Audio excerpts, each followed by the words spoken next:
Good morning friends. অনেক দিন পর আবারও চলে এসেছি আপনাদের কাছে আরেকটি ভিডিও নিয়ে। আজকের যে ভিডিও সেটা হচ্ছে কলকাতায় যে নতুন চালু হওয়া ওয়াটার মেট্রো সেটা নিয়ে।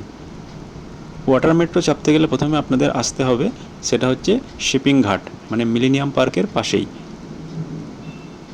আর এই ওয়াটার মেট্রো এখন কিন্তু প্রত্যেক দিন বিকেল 4:30টার সময় এই শিপিং জেটি থেকে ছাড়ে। আগে যে নিয়মটা ছিল বুধবার বন্ধ থাকতো এবং শনিবার রবিবার দুটো টাইম ছাড়তো, দুপুর 1টা আর বিকেল 4:30। তো তার পরিবর্তে এখন প্রত্যেক দিন বিকেল 4:30টার সময় একবারই ছাড়ে। আমরা ইতিমধ্যেই টিকিট কেটে নিলাম, আপনাদেরকে দেখালাম। এখানে দু ধরনের টিকিট পাওয়া যায়, সেটা হচ্ছে এসি আর নন এসি। নন এসির টিকিট 200 টাকা পার হেড, আর এসি কম্পার্টমেন্টের টিকিট সেটা হলো 300 টাকা পার হেড। দেখতে পাচ্ছেন এখানে কত বড় লাইনটা রয়েছে। আর এখানে এসি কম্পার্টমেন্টে 70টা সিট আর নন এসিতে 30টা সিট। এবার আপনাদেরকে বলি যে এই ওয়াটার মেট্রো আপনারা চাপবেন কখন। সেটা হলো বিকেল 4:30টার সময় আপনারা মিলেনিয়াম পার্কের ঘাট, অতএব শিপিং ঘাট থেকে আপনারা এই ওয়াটার মেট্রো চাপতে পারবেন এবং 2 ঘন্টার রাইড শেষে আপনারা আবার সন্ধ্যে 6:30 নাগাদ এই মিলেনিয়াম পার্কে এবার ফিরে আসবেন। বলতে বলতেই আমরা কিন্তু এই ওয়াটার মেট্রোর মধ্যে প্রবেশ করে গেছি। দেখুন নন এসি কম্পার্টমেন্টটা, এবার দেখাবো আপনাদের এসি কম্পার্টমেন্ট।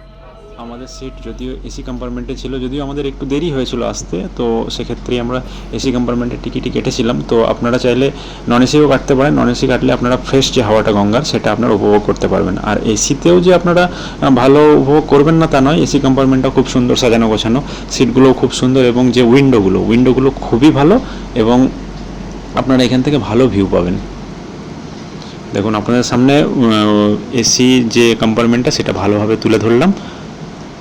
এবারে আসা যাক এই জায়গাটায়। এটা হচ্ছে নন এসি কম্পার্টমেন্টের পিছনের দিকে একটা স্ট্যান্ডিং এরিয়া।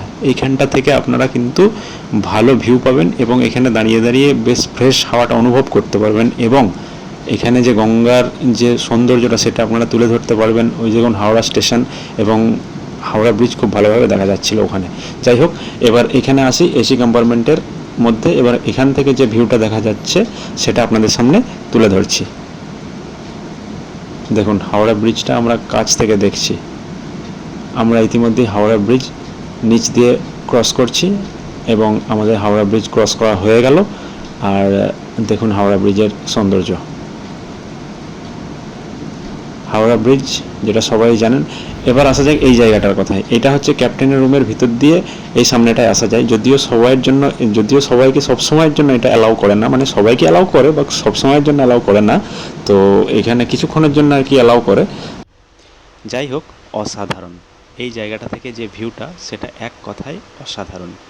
এবারে আসি যে আপনারা যে টিকিট কাটবেন তার সময়টা, সেটা হচ্ছে আপনাদেরকে ওই টিকিট কাউন্টারে 3টের মধ্যে চলে আসতে হবে। 3টে থেকেই টিকিট দেওয়াটা চালু হয়। দেখুন আমরা কলকাতা শহরকে পিছনে ফেলে আমরা এখন বালি ব্রিজ মানে নিবেদিতা সেতুর দিকে এগিয়ে চলেছি। দেখুন আপনারা এই ভিউটা দেখতে পাচ্ছেন।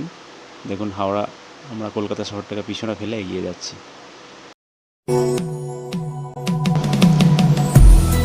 বলতে বলতে আমরা চলে এসেছি এখন বেলুড় মাঠের কাছাকাছি। আর দেখতে পাচ্ছেন আপনারা বেলুড় মাঠ। এবার বলি, এই ওয়াটার মেট্রোর মধ্যে কিন্তু টয়লেট নেই। 2 ঘন্টার জার্নি, টয়লেট নেই, এটা একটা প্রবলেম। বলতে বলতে দেখুন আমরা বেলুড় মাঠের কাছাকাছি চলে এসেছি। আরও একটা কথা বলি, যেটা হচ্ছে সেটা এখানে কিন্তু কোনো জায়গাতেই নামানো হয় না। সব আপনাদেরকে এই মানে গঙ্গার ওপর থেকেই দেখানো হয় এবং ওয়াটার মেট্রোর মধ্যে থেকেই ঘোষণা করা হয় যে কোন জায়গায় এলাম। দেখুন আমরা লালবাবা আশ্রমটা পার হলাম।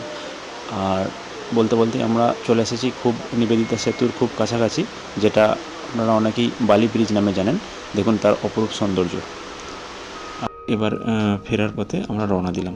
আপনাদের মনে প্রশ্ন থাকবে হয়তো আমরা বাকি ভিডিওটা ওই দিকটা করলাম না কেন, রেকর্ডিংয়ের সুইচটা প্রেস করতে ভুলে গেছিলাম, তার জন্য রেকর্ডটা করতে পারিনি। তার জন্য কিছু মনে করবেন না। তবে আমি চাইলে ভিডিও ম্যানেজ করতে পারতাম, কিন্তু আমি যেটা শ্যুট করেছি সেটাই আপনাদের সামনে তুলে ধরলাম। বাকি ব্রিজটা পার করে নিবেদিতা সেতু পার করে ডান দিকে আপনাদের দক্ষিণেশ্বর মন্দির, আপনাদের বহু পরিচিত দক্ষিণেশ্বর মন্দির পড়বে, সেটা আপনারা দেখতে পারবেন। তারপরে আপনারা ব্যাক করে আসবেন, যদিও কোনো জায়গায় নামাই না, আপনাদেরকে আগেই বলেছি। এবার আমরা এগিয়ে চলেছি এখন ফেরার পথে। দেখুন সন্ধ্যার সময় হাওড়া ব্রিজের এই অপরূপ দৃশ্য। এই ঢেউয়ের মধ্যে চড়লে আপনারা প্রথমত বিকেলের যে গঙ্গা সেটা উপভোগ করতে পারবেন। তারপর যে সন্ধ্যার সময় যে গঙ্গা সেটাও আপনারা খুব ভালোভাবে উপভোগ করতে পারবেন। তারপরে যে বিকেলের যে কলকাতা সেটা ভালোভাবে দেখতে পাবেন।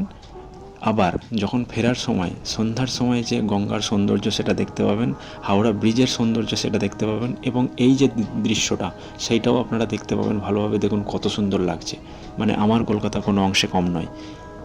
দেখুন কত সুন্দর দৃশ্য। এই জিনিসগুলো আপনারা উপলব্ধি করার জন্য একবার হলেও আপনাদের ওয়াটার মেট্রো চাপা দরকার। এবারে বলি, কমপ্লিমেন্টারি যে স্ন্যাক্সটা সেটা আমাদেরকে দেওয়া হয়নি, শেষ হয়ে যাওয়ার কারণে আমাদেরকে বলেছিল ঘাটে নেমে দিয়ে দেওয়া হবে। দেখুন ফেরার সময় এসি কম্পার্টমেন্টের ভিতরের পরিবেশটা ঠিক এরকমই ছিল। বলতে বলতেই আমরা ঘাটে পৌঁছে গেছি, এবার আমাদের নামার পালা। আমাদের যে স্ন্যাক্সটা বাকি ছিল সেটা ঘাটে নামার সাথে সাথেই আমাদেরকে দিয়ে দেওয়া হয়েছিল। যাই হোক, আজ এই পর্যন্তই। ভিডিওটি ভালো লেগে থাকলে অবশ্যই আমাদের চ্যানেলটিকে সাবস্ক্রাইব করবেন।